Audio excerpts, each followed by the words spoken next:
Hi, I'm Hazel, and this is a countdown of the top 7 coolest things that I'm looking forward to in patch 7.1.5. 7.1.5 is just around the corner, and even though it's a minor patch, there's still lots of cool stuff on the way. Number 7. Artifact Knowledge Catchup. It's not exactly new content, but this is by far one of the most exciting things coming for those of us with alts. If you're late to Legion, you might find yourself behind on your artifact research. In 7.1.5, you can outright buy artifact notes for 500 order resources per level up to level 15. No waiting around. If you're done with research in your main but you're feeling hesitant with alts, this next part is the really juicy bit. At your Order Hall Researcher, you can buy BOA compendiums for 1000 resources to send to your alts. Having Artifact Knowledge 10 lets you buy Volume 1, which boosts an alt to Knowledge 5. Being at 15 lets you buy Compendium 2 to boost an alt to Knowledge 10. Being at 20 lets you buy Compendium 3 to boost to 15. Finally, if you have finished your research and you're at Artifact Knowledge 25, you can buy Compendium 4 to boost your alts to Knowledge 20 instantly. This is a huge time saver and makes leveling alts a hell of a lot more attractive after the patch. Using one of these compendiums on an alt consumes any research notes that you already have, so it puts you at the noted level with a clean slate. You'll need to put in work orders and wait for 20 to 25 the old-fashioned way. Number 6. The Rechargeable Reaves battery. After the patch, there'll be a quest to give engineers the schematic to craft a Rechargeable Reaves battery. That lets you summon your Reaves without having to consume Fellslate.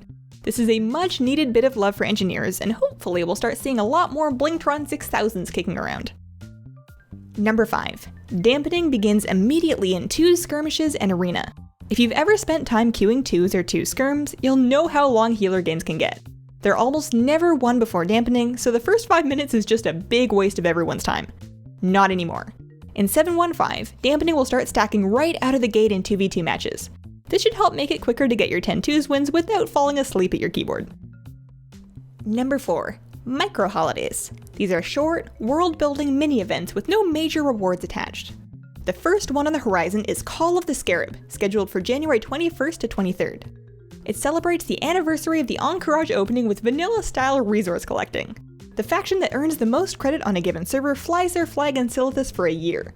Other examples of micro-holidays on the calendar include the 1000 Boat Bash, Glow Cap Festival, Volunteer Guard Day, March of the Tadpoles, and a Tavern Crawl. It shouldn't be a big deal if you miss them, but they'll be fun little events to drag your friends along to and check out. Number 3. Brawlers Guild with Rumble Fights.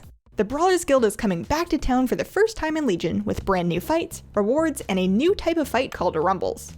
Rumble fights pull everyone that's queued into the arena at once to beat on a big, multi-person boss.